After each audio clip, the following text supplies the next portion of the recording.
Hello friends, welcome back my channel. मैं वीना राघव आज आपको अपने चैनल में एक ऐसी डिश के बारे में बताने जा रही हूँ जो बनाने में बहुत ज़्यादा इजी होती है और खाने में उतनी ही ज़्यादा टेस्टी लगती है। अगर कोई भी सब्ज़ी घर में ना हो तो आप इस सब्ज़ी को 5 मिनट के अंदर तैयार कर सकते हैं।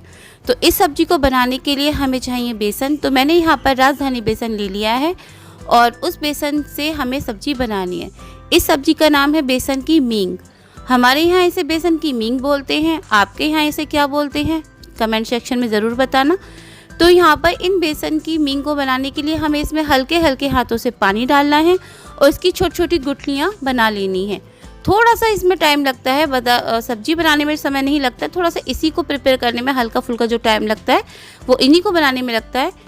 तो यहाँ पर मैं इन्हें धीरे धीरे इन्हें मसल रही हूँ ताकि इसकी छोटी छोटी गुठलियाँ बन जाएं। और इस तरह से ये गुठलियाँ तैयार हो चुकी हैं। अब हमें करना है इन्हें फ्राई। तो यहाँ पर मैंने कढ़ाई में ले लिया है थोड़ा सा सरसों का तेल और जब ये गर्म हो जाएगा उसके बाद हमें इसमें ये डालकर इन्हें फ्राई करना है। तो इन्हें हमें अच्छे से फ्राई करना है ताकि ये ब्राउन हो जाए और इनका जो कच्चापन है बेसन का वो बिल्कुल भी ना रहे। अगर बेसन का कच्चापन रहता है तो सब्ज़ी ख़राब भी बनती है और स्वाद भी नहीं आता है।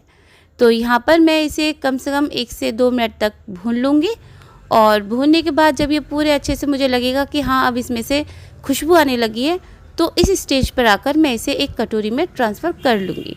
तो आपको भी कुछ इसी तरीके से इसे बनाना है और उसके बाद इसी कढ़ाई में हमें वापस से फिर से सरसों का तेल डाल देना है। मैं ज़्यादातर सब्जियाँ सरसों के तेल में ही बनाती हूँ। तो यहाँ पर मैंने सरसों का तेल ले लिया है और अब जब ये गर्म हो गया है तो इसमें हम डालेंगे प्याज।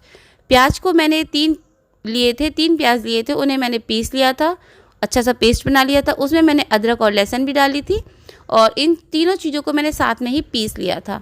तो यहाँ पर मैंने अदरक, लहसुन, प्याज इन तीनों चीज़ों को इसी में ऑयल में डाल दिया है और इसे थोड़ा देर तक भूनेंगे ताकि ये थोड़ा सा इनका जो कच्चापन है प्याज का वो निकल जाए। और जब इस प्याज को हम पका लेंगे थोड़ा सा उसके बाद हम इसमें ऐड करेंगे अपने मसाले। तो यहाँ पर मैंने हल्दी, नमक, मिर्च, धनिया जो भी है वो डाल दिया है मसाले में जो होता है।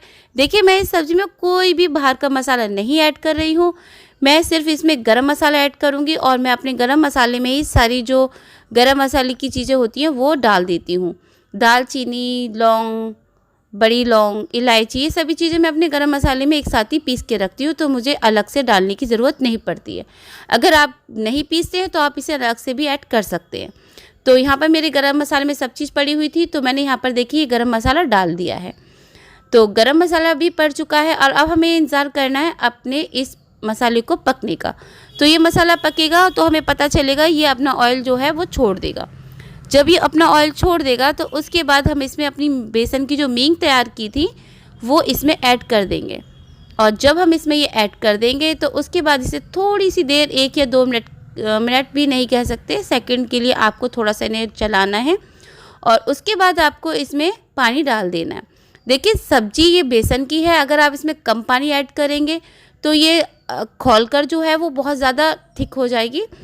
तो इसमें आप थोड़ा सा ज़्यादा पानी डालें ताकि ये जब ठंडी भी हो जाए तो उसके बाद ही ज़्यादा रबड़ी जैसी ना बने।